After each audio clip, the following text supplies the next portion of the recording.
Hello, Smith Nation. This is Jess from Safety. And I'm Brooke. We're here to talk about Operation Logbook Cab Card. Reason for Operation Logbook Cab Card is to drive down the CSA BASIC for hours of service that's on a continual rising. So in order to do that, it's a team effort when we need your help. So it's not just the hours of service violations that are making us go above threshold. It's these simple things like knowing where your logbook is and your cab card. So we're going to make it easier for you by placing them right by your Qualcomm. Okay, so this is the clear sleeve with the logbook and the cab card. So what we've done is we've sent all these to the terminal. So they're going to be at Georgia, Bedford, obviously here at Roaring Spring. Now, if you're a driver that never comes to a terminal, what we're going to do is we're going to mail this to you to your house with directions for placement, because the 389s and the 579s are going to be in a different place. All right, so now I'm going to show you a couple other things, simple, avoidable, easy to help you out. First thing's going to be entering your load information. Going into your hours of service. Go into your hours of service. There's the tabs listed: status, summary, graph, day log, 8 days, certify, and load. So this Qualcomm wants me to certify my day, saying that's true and correct. Okay.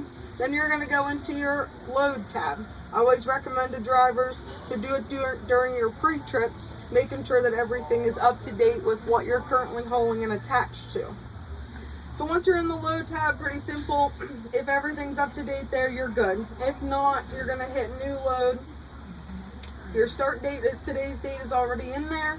You're going to put your load ID number, your trailer number or license plate, your bill of lading number, and then you're going to hit OK. It's going to save it in there. Sometimes the Qualcomm does pre-populate it with the macros you send, other times not. So just get in there frequently throughout the day, especially if you're switching loads or trailers, and make sure it's all correct. The next thing in here is going to be how to access your user manual on the Qualcomm. When you're on the home screen, you're going to arrow over, and it says user manual, usually on the second page. Sometimes it can be on the third. You select it, and that's going to show you all the information that you need to know on how to use it. If an officer wants you to send in your EROs, how to do your vehicle inspections, hours of service, things like that. So there's a couple things when you get pulled over by DOT that they're going to be asking you for. One is your logbook.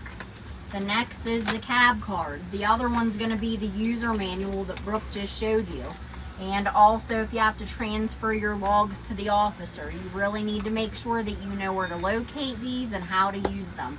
Like we said, these small things are adding up. That's making us go above threshold. So we really need your help to drive that basic down.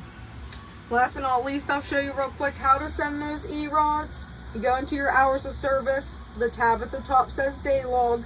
At the bottom it says EROs. Make sure that you're in driver mode and not inspector mode.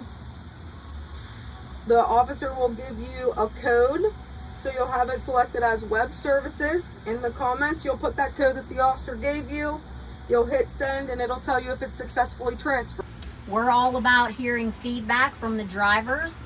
So if you would like, you can send us an email to smith-logs@smithtransport.com. Don't hesitate to let us know. We're open for suggestions, comments. We're a team, so teamwork makes the dream work.